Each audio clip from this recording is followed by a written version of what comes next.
छत्तीसगढ़ के धमतरी जिला ले एक बड़ा गंभीर मामला सामने आए हवे संगवारी हो जेला हर लइका सियान ल ना चियत लगा के सुनना चाहिए। यहाँ के बीरेझर चौकी क्षेत्र अंतर्गत भैंसबोड़ नाम के एक ठन गांव जिहाँ भानु ढीमर नाम के एक झन लड़का के शादी मीना ढीमर नाम के एक झन लड़की के साथ में होते।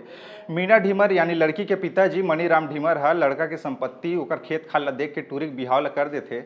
9 महीना बाद में वह जराक मार डारथे। रात दिन दारू पी के आए उठ रहा मतलब बिहाव ला कर दिस, लेकिन वो दरवा मधवा गंजा निकल के एक नंबर के रात दिन टूरिस्ट ने मारपीट करे। वो एक दिन माटी तेल डाल के आगे लगा दिस। अस्पताल में तड़प तड़प के लड़की की मौत हो गई।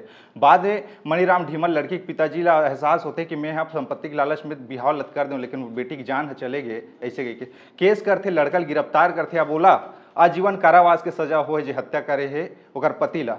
यानी हमारे यहाँ परंपरा बन गई संगवारी हो कि लड़की के माँ बाप चाहते हैं कि अगर लड़की खुश रहे अच्छा घर जाए ऐसे कह के, लेकिन संपत्ति के लालच खेत खार के लालच में दे तो देते, लेकिन लड़का दरवा है मधा है गंजा है एला नहीं देखे। बात कड़वा लग सकत है संगवारी हो आप मतलब, लेकिन 16 आना सही है। खैर पूरा मामला अपन के विचार का है तेला बताओ।